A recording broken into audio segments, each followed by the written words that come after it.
This episode of On the Beat is brought to you by Ingles. Shop online with Ingles Curbside Pickup. New curbside stores opening every week. Please welcome Mike Griffith.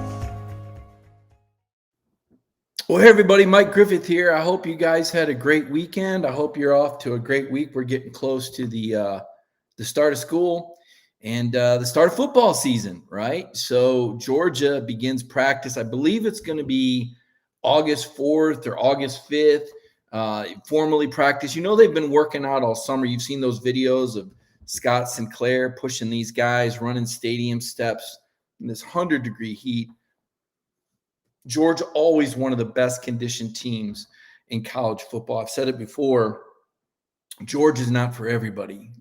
Georgia football program, it's tough. And Kirby Smart brings a get-it-done attitude. You heard N'Kobe Dean tell the story when he was a freshman and he was telling Coach Smart he was really tired because he had to study, he had to stay up late the night before. And Kirby said, I don't care. It's mission-oriented. Get it done. And, us at Dog Nation, we are the same way. So I learned a few hours ago, I tested positive for COVID. And this is my second bout with it. I can tell you I'm 4 days in. I'm going to be quarantined here in my house. Not great news, but kind of knew something was wrong. And you think about it, this is a part of our lives. You guys that watched Friday Night Mike, we talked a lot about this when it was such an unknown. I think we've all been touched with it, if not experiencing it personally, loved ones, friends. Certainly very serious cases. Again, I'm very fortunate, very mild symptoms 4 days in. But you think about the SEC Media Days, which is just one of my favorite events ever. And there's a couple hundred of us in one room. And I did a number of interviews. I'm wearing headsets and the microphone and different people. And I'm staying at a hotel and the hotel's got a couple elevators down. So we're all stuck in the same elevator and we're shoulder to shoulder, right? I mean, how do you not get COVID if you're exposed literally exponentially to probably 1 million people, right? Because you're exposed to 1,000 people that are exposed to 1,000 other people that are exposed to 1,000 other people. And I'm not saying, hey, that's okay. Let's just all go crazy. We're not, right? We're just trying to live our lives. And, again, thank goodness there's been some advances in detection of this and treatment of this. And this particular strain that I believe that I have is not as serious, at least cross your fingers, as some of the others, right? I had COVID in February, but the symptoms were more severe. And I was very fortunate then even that things weren't worse. So tonight's show, this is going to be you can see here we got 3 tea bags. This is going to be a 3 green tea bag show. So I appreciate you guys being here, and I embrace you guys. I embrace doing the show. I would not take it back. As far as going to SEC Media Days, it was a fantastic event. I hope you guys got a chance to see Connor Riley on set with Paul Feinbaum. I had a segment with Feinbaum and Chris Doring and Peter Burns one morning on SEC This Morning, and a lot of radio and a lot of networking with a lot of other beat writers from around the league to learn more about these other teams. Commissioner Sankey spoke. Tim Tebow. I was saying, about a week ago, I guess it was a week ago, I was working out in a gym and, try to exercise. All we do is take care of ourselves as good as we can. And Tebow was in there. And I'm thinking I was feeling pretty good about my off-season workout until I saw Tim Tebow work out. And Tim is just massive. I mean, the guy's shoulders are literally like Jamari Salyer size. I mean, just gigantic. Nicest guy ever. You see Tim on set, you wonder, well, what's he really like? That Tim is a wonderful, wonderful guy. And he's one of my favorite people because I think he's a really good person. He's very genuine in everything that he says. And we talked some football. He watches film. We were talking about Stetson. We were talking about JT. He's watched West Virginia film. He says, Mike, I watch it all. That's all I do. So Tebow is a really studied guy, a real kind of a gym rat with the film, and had some different feelings about Georgia and West Virginia. But when Tebow made news, it kind of surprised me. I wasn't expecting it. And we're going to talk about the SEC media days. I'm going to go over my list of craziest quotes ever, some dumb stuff, some crazy stuff, and just flat out misleading stuff that we heard. We're going to go over the Tennessee situation with Jeremy Pruitt and the violations. We're going to go over the Stetson Bennett comments from Kirby Smart and the All-SEC team in the second half of the show. But first half, I want to talk about the Jacksonville game because Tim Tebow confronted Kirby Smart. Now, I don't know many people that say, I've got a bone to pick with you to Kirby Smart. Maybe his wife. I mean, who tells Kirby Smart, I've got a bone to pick with you? But that's exactly what Tim Tebow said. And I'm like, he really started the segment like that with Kirby? Like, did he not watch any of the press conferences and see how Kirby gets in my grill when I ask like how the weather was at practice or something? But anyway, Tebow said, I got a bone to pick with you. I've heard you want to bring the game back to Athens. I want to know why. And Tim said it's, that's literally, one of the best environments. And Kirby said, why is it one of the best environments? And he said, have you ever played in a game in Athens, Tim? And Tebow said, no. And he said, have you ever played in a game we never played you in Gainesville? No. And Kirby said, I think those things are special. And, Tebow challenged it and said, well, you've got a lot of home and away games. This is the one neutral site game. And Kirby said, no, it's not. We're playing Oregon. And Tim said, yeah, but this is red and black and orange and blue. And Kirby said, yeah, it is. Well, call your AD. We'll tell him we'll do that in Atlanta. But Kirby made the point that Georgia only has so many home games to recruit to in the SEC. And elite prospects, you saw Jeremy Pruitt on the show a couple of weeks ago, they want to go to the best games. And Georgia-Florida is a great game. So this is where some people, and I understand that a lot of people have an affinity for that game that have been going down there for various reasons. There's a lot of good memories. And it's a great trip. And so people will say, well, just let recruits come there. Well, that's not the same as paying for an on-campus visit and having a kid visit with coaches and players, seeing where he's going to live, looking at the dorm, looking at the facilities. It's just not the same. So I think that I understand where Kirby's coming from. Now, that said, there are three ways that this game could be played in Athens in 2024. Really.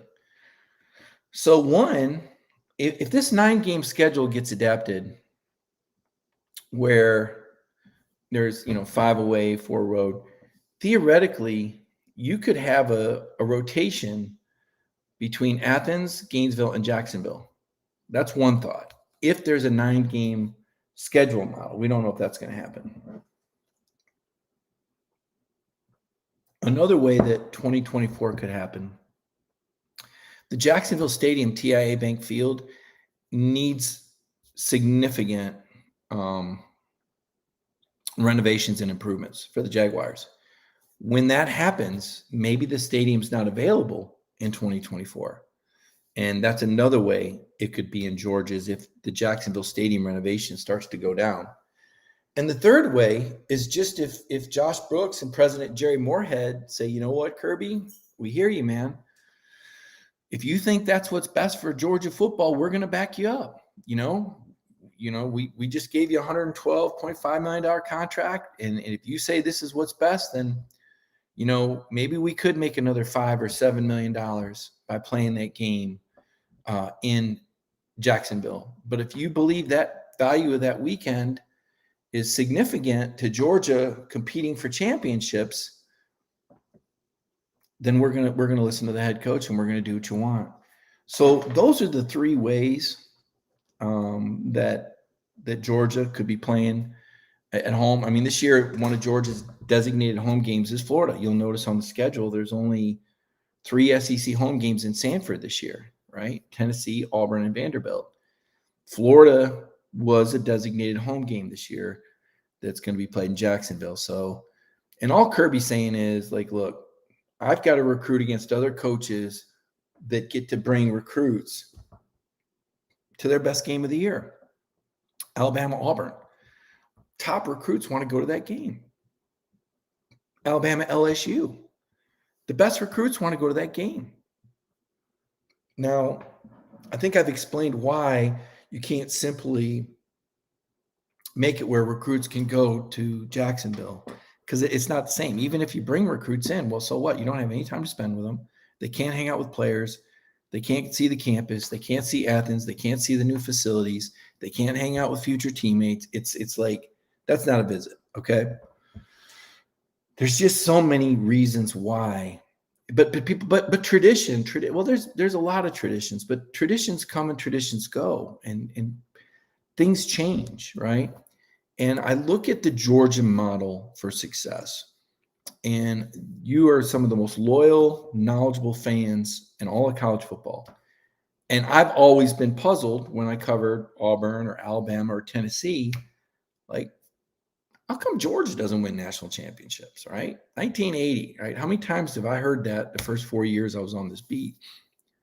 It's because you don't have a successful business model, right? Your business model determines your success. Nick Saban got to Alabama and looked around and said, you don't have a successful business model. So Nick Saban started making changes. And there were people that didn't like that, right? But Saban said, look, I'm here to win a championship. And Alabama spent a ton of money on facilities improvement, ton of money on staff, ton of money on recruiting. And what happened? Nick Saban's won 6 national titles since 2007. Georgia was not as invested in their facilities, was not as invested in their coaching staff, was not as vested in their recruiting. To boot, they played this Florida game in Jacksonville. You can say, well, Florida played it too. Okay, well, since 1993, yeah, I think these numbers are right. When the SEC went into divisional play, Georgia has won 3 SEC championships and 1 national title. Okay. Florida has won 7 SEC championships and 3 national titles. You might say, well, that's just Florida. Okay, well, if you count all the national championships won since 1993 by schools from adjacent states, they recruit the same region, they've won 18. How has Georgia only won 1? And there's been 18 national titles won by schools that recruit the same region? Business model, right? So when people tell me, Kirby's doing just fine, Kirby just won the national. Okay, it took him 41 years. Do you want to wait another 41 years? Or do you want to make the changes that Kirby Smart believes you need to make? And I hear people, say, well, he's, look, this is a very hard thing for some Georgia fans, because people say they're all in, but only until it's an inconvenience to them. You're either all in behind Kirby Smart or you're not. There's no in between. Do you put yourself ahead of what's best for the program? Do you think you know better than Kirby? I don't think any of us, except for maybe me sometimes, just kidding. I don't think any of us think we know what's better for Georgia football than Kirby Smart. So some food for thought. I've seen a lot of people chew on it. It's interesting, and all I've done is report what Kirby's said, report the facts about the situation. And there's some other media people, there are bloggers out there just attacking me. I can't believe Mike. It's not my decision. Well, I can't believe Mike brought it up. I didn't bring it up. Tim Tebow brought it up. And Kirby Smart made a stand because Kirby's tired. He's tired of hearing this. Kirby wants to win another title. He doesn't want to hear people making excuse. Well, he's got his 10-year contract. You want to ask him a question? Kirby's going to tell you what he thinks, and get ready for it. So I don't know if you saw the Jacksonville mayor, Lenny Curry's his name. He did a radio show, and I thought it was kind of funny because he was pretty open about it. He goes, look, I know Kirby Smart wants to recruit and do what's best for his program, but I got to do what's best for Jacksonville. Message: what's best for Jacksonville isn't best for Georgia football. right? And the mayor pretty much said that. He said he was going to try to leverage Georgia fans and boosters, and even he told Jacksonville Jaguar fans that they should, get on the agenda. I mean, he's really trying to rally that community to put all the pressure that he can on people to keep the game there. It's kind of like, is it going to be Kirby Smart or is it going to be the Jacksonville crowd? And if you're, Josh Brooks and President Moorhead, you've got to be aware of your fans and sensitive to them, but you've also got to be sensitive to Kirby Smart. The difference is the Jacksonville group is very vocal. Now, we've run polls, and I think about 2/3 of the people say they're ready for it to be a home and home. But the 33% that say they want it in Jacksonville are very vocal and very aggressive with their comments. You've seen that. So that is first half of the show, Jacksonville. I want to take a moment now, take a break, and recognize our sponsor, Ingles. I'm going to have a couple of sips of my Tazo Zen green tea. Got to get me through the show. And while I'm drinking my tea and collecting my thoughts for the second half, I want you to pay attention to this message from a very special sponsor, Ingles. Ingles has been there through all of this COVID madness from the start. They've served us. They've served the community, frontline workers, making sure we have everything we need, all the green tea, all the baby food, all the necessities. And I certainly appreciate Ingles' service as much as I appreciate the sponsorship. Let's listen to this message from our sponsor, Ingles.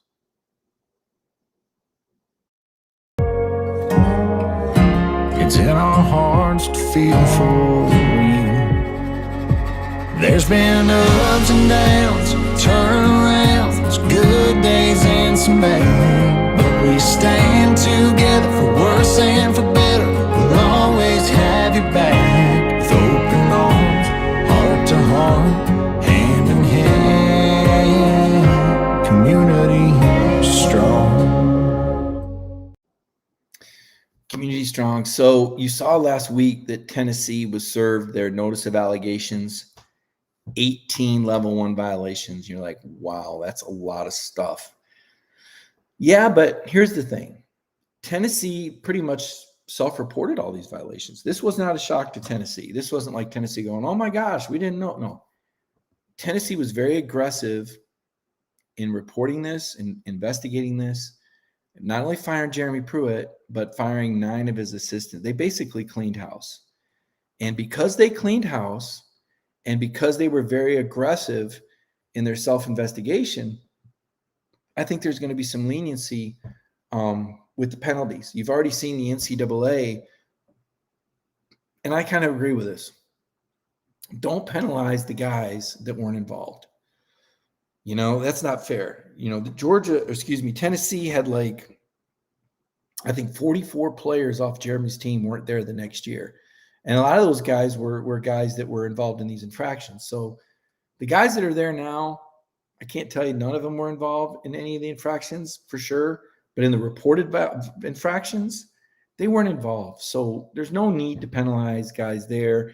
I don't think it's good to see teams banned, especially if the coach is gone. I mean, if a program keeps a coach after he's been found guilty, that's a different story.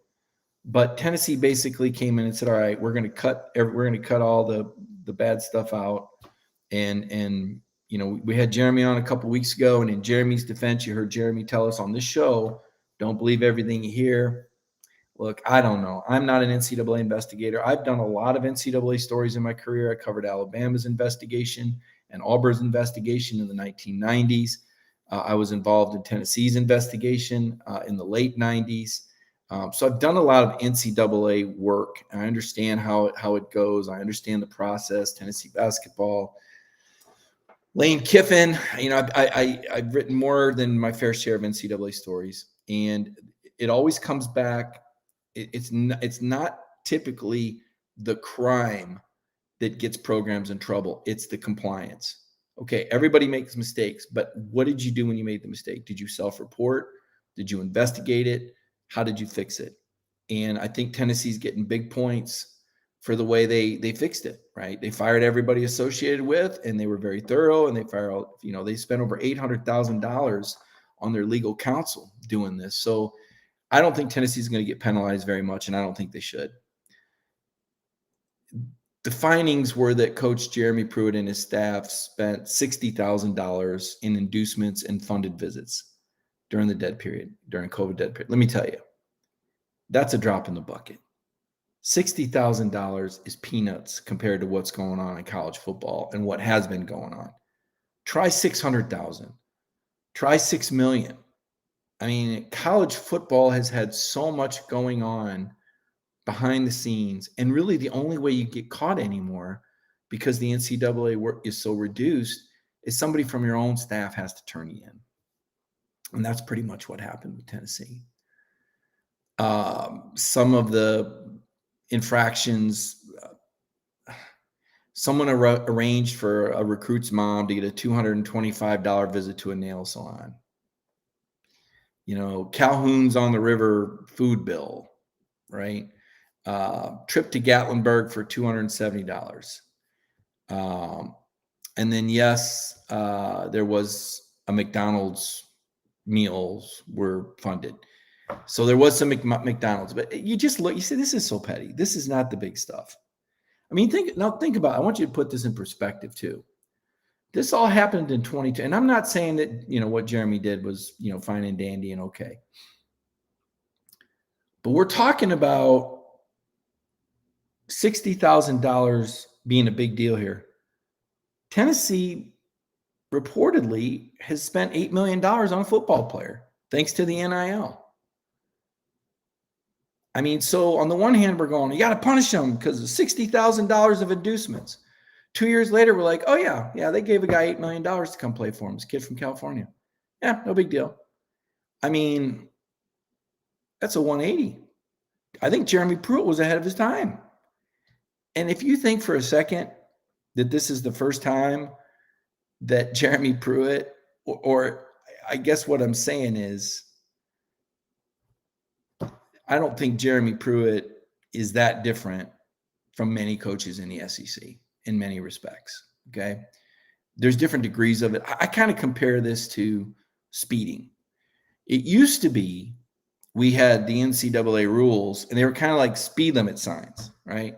And you all drive the same places I do.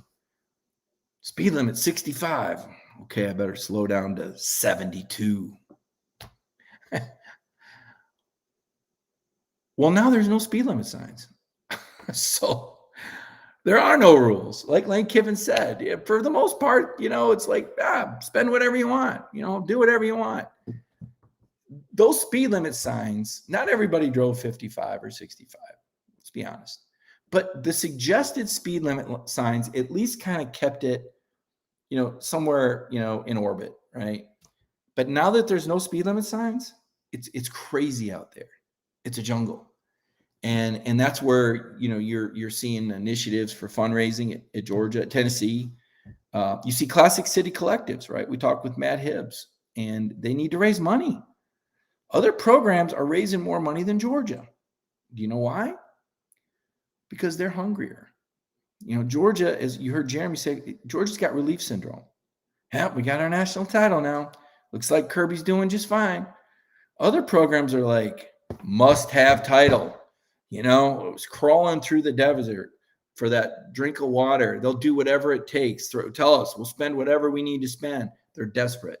They're more desperate than Georgia. And that's why your head coach went into media days last week just hell-bent on making sure everybody in the room knew how he felt. The players looked a lot more relaxed than Kirby. Kirby wants another title, folks. You can't feed Kirby enough. Kirby's cup will never be full. You have to understand that about Kirby. Part of what makes him so successful is he's got, I think the word is insatiable. I'll say unquenchable thirst, desire for success.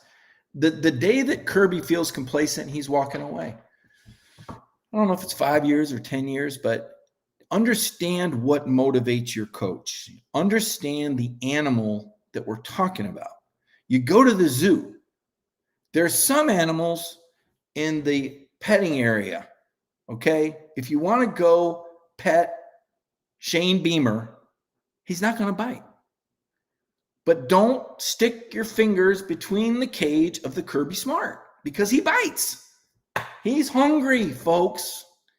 He's not going to never not be hungry. He is the honey badger of coaches. And I used to think it was just me when he snapped. I'd go, oh my gosh, what did I say to Kirby? Kirby, you got a lot of talent. You might have this many guys draft. No, we won't. It's obvious we won't. Oh, geez, well, sorry. I thought I was asking a compliment. And I was like, geez, what did I do here? Well, then I saw him on Tim Tebow. Tebow walked into this, and I still can't believe Tim asked him the question. And Kirby just, like, oh my gosh, I'm glad there was 3 guys between them. Or else it would have seemed even more confrontational. You saw Kirby was leaning. I mean, like open field, like Tebow on the bootleg and Kirby coming up from safety, and it's one-on-one in the open field. And Kirby took him out. And to Tebow's credit, he realized what he did, and he kind of backed out. Yeah, you make a good point. He said he was okay. And Tebow's a Jacksonville guy, so don't blame Tebow for wanting it there. He loves it. He's passionate. He's loyal to his school. But making the point about Kirby, and Kirby had that edge throughout the entire SEC Media Day presentation. And because he was at Alabama when they won 4 titles, he knows how to guard against that complacency, that relief syndrome that creeps into so many other programs after they win a title. The question is, we know it'll translate to the players. We know that. Will it translate to the fan base? Does it translate to the Georgia fan base? Ask yourself, how rabid are you for another national title? How much does it mean? I can tell you, having covered a national championship team in 1998, what happened at Tennessee. I can tell you that Tennessee, I was one of the reporters that thought, oh my gosh, they got everybody coming back. They're just going to win again. They had a bad game against Florida. Florida got the drop on them. And they had a bad game on the road against Arkansas. Sleepy noon game, and the Razorbacks did them in. And then they went to a bowl game that nobody cared about, right? Because, well, they're not the national champions. They're playing Nebraska. And they got throttled. They lost 3 games, 9-3. They had, I want to say, 7 or 8 guys drafted in the top 49. They were 9-3. Because if you're a little bit off, you're a lot off.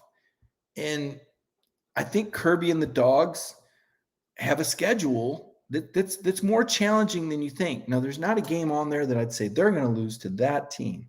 Individually, I'd pick them to win every game. But when you play teams that have good quarterback play or more experienced quarterbacks, it gives them a puncher's chance, right? Bo Nix. Maybe Bo Nix in Oregon would only beat Georgia 1 out of 15 times. But what if that 1 out of 15 times is September 3rd? What if the team gets the flu? What if there's another COVID outbreak? What if there's a key injury in fall camp? There's a lot of what ifs. And so you say, well, they'll probably beat Oregon. Yeah, probably. Spencer Rattler in South Carolina, I don't know. Georgia could win this game by 49 points, and I wouldn't be surprised. Or they could win it by 3, and I wouldn't be surprised. I don't know what to expect from South Carolina, but I know that last year they won games with 4 different quarterbacks, and this year they got one pretty good one, Spencer Rattler. I'm not saying he's the greatest. He's capable. He's played in big games. We'll see. Curiosity. I don't think Auburn's a threat.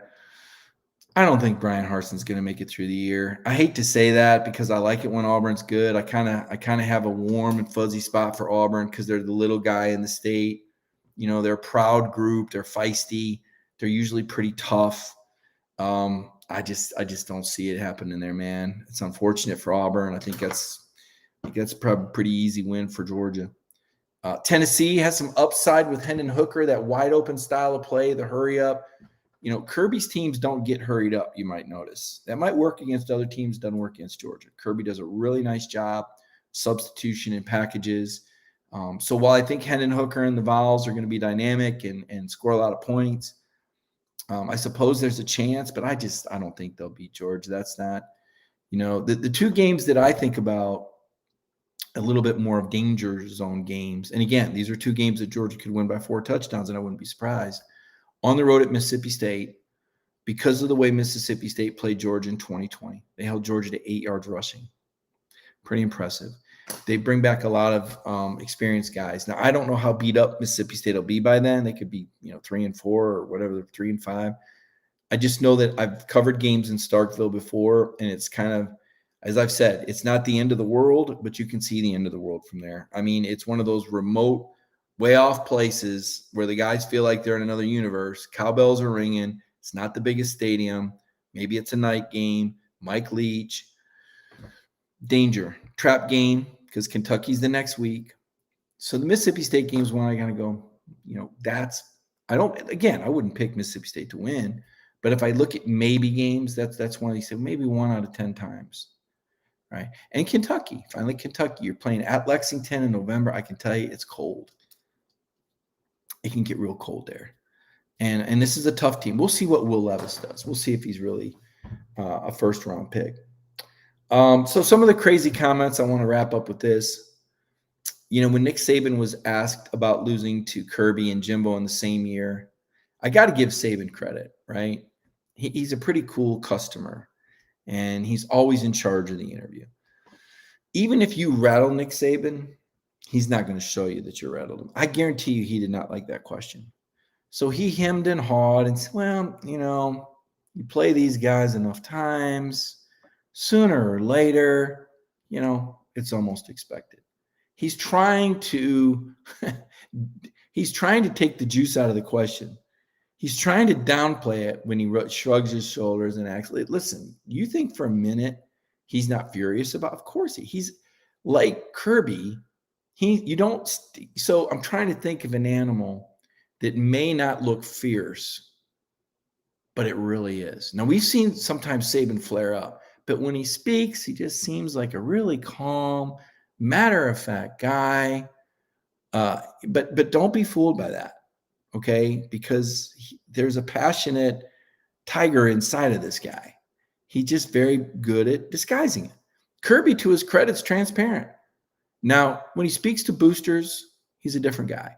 When he speaks to fans, you get a different version of Kirby. But when he's around the media and he's sending his message, he's got a certain way he wants to represent. He wants everybody to know that Georgia is like a wounded bear. It's almost like he wants to rip a scab off his shoulder and show you the exposed flesh and the bleeding and say, we got this chip on our shoulder and it's still fresh, right? Okay, we get it. I mean, Kirby, pretty intense guy. Then there's Jimbo Fisher. Getting into the crazier quotes. We mentioned Saban in his sooner or later it was going to happen. Don't try to take the joy of beating Nick Saban away there, Nick. Okay, you're not fooling anybody. But then there's Jimbo. He gets up there and Jimbo, talks really fast. And then somebody asks, well, you guys ought to appreciate that. I'm trying to get a lot of information out to you. I'm sure that's why he talks fast, because he wants to get a lot of information. But the funny thing he said when he was about the Saban thing was it was just unfortunate that it got public. I mean, Jimbo Fisher called a press conference. The revisionist history of these coaches, and Kirby's guilty of some too, by the way, but they all have revisionist history. You know what? It's probably human nature. Kind of like when we tell our stories from high school, right? Every time we tell it, we look a little bit better. Coaches like to do the revisionist history thing. And every time they tell the story. So now Jimbo's telling, it's unfortunate. It is unfortunate that it didn't stay private. But it didn't stay private because you held a press conference, Jimbo. But coaches think if they say it, because in their building, when you make Jimbo Fisher, Kirby Smart, Nick Saban, Brian, $9 million a year, everybody around you listens. Nobody's going to argue with you. They're not. Look, I'm the boss. I make $10 million a year. Don't argue, right? So they can say whatever they want. And they live in a world where what they say is what becomes reality because they're the kings.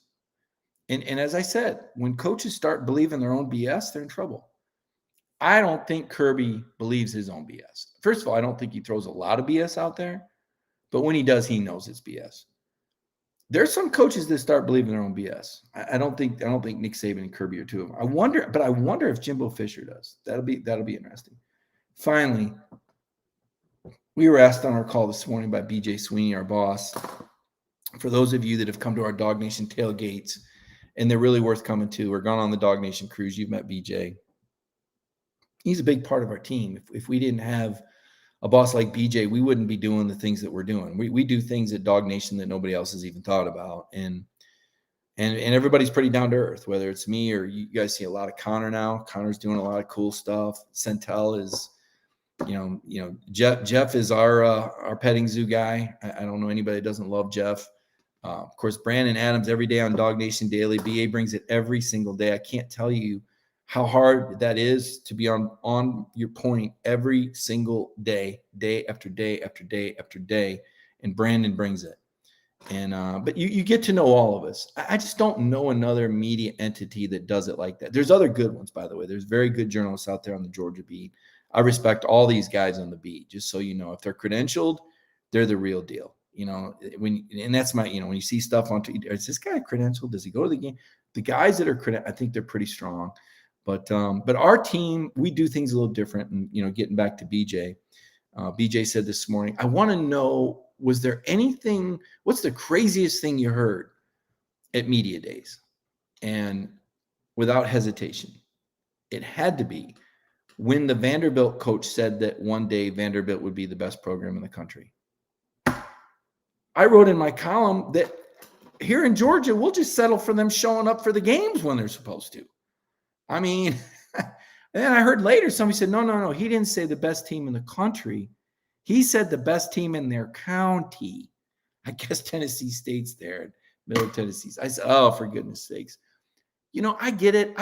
When you're on live television or when you speak in front of the room, and I speak in front of this room every year on behalf of our football writers organization, the FWAA, when you're given a speech, and many of you have spoken publicly, you understand this. There's an adrenaline rush, and it can make you want to, pass out or run away, or it can, make you just say things with even more emphasis than you normally would.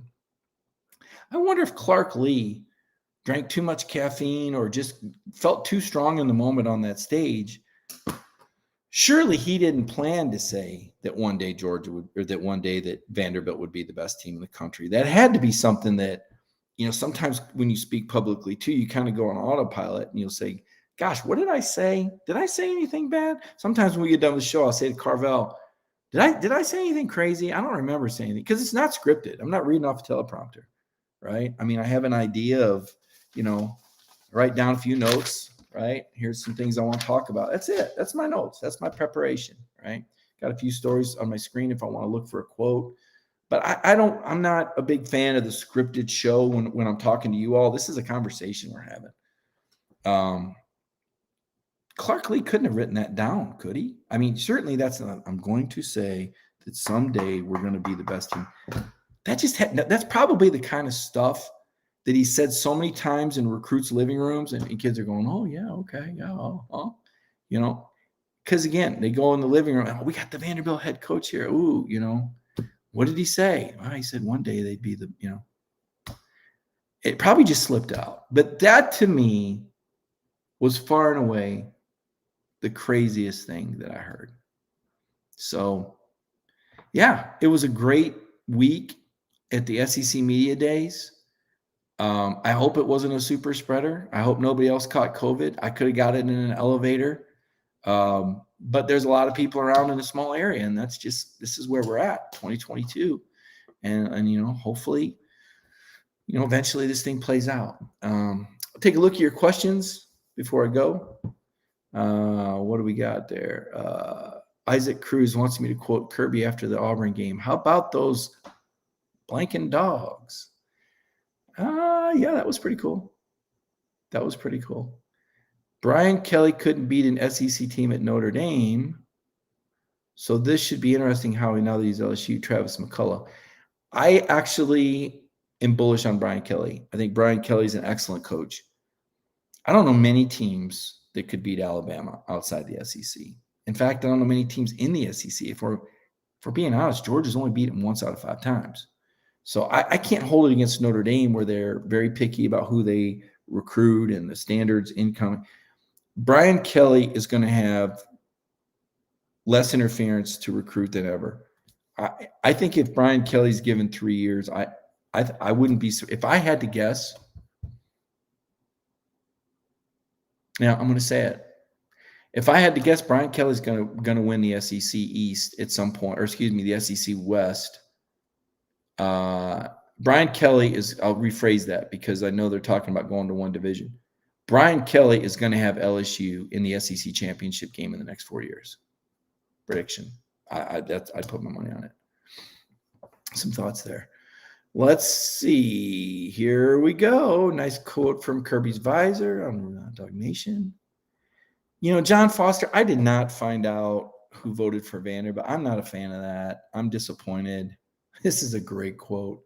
Randy Hall. Clark Lee thought he was Clark Kent that day. That is awesome. That's the kind. I love reading these comments. You guys do a great job. I appreciate it. Listen, I'm going to call it a night. It's 8 o'clock, and I'm going to get in the shower, and then I'm going to get in the bed. I'm going to take my my NyQuil, my Mucinex DM. I'm going to finish my 3-bag green tea. I'm gonna get my rest, and hope that I'll wake up tomorrow feeling like $100.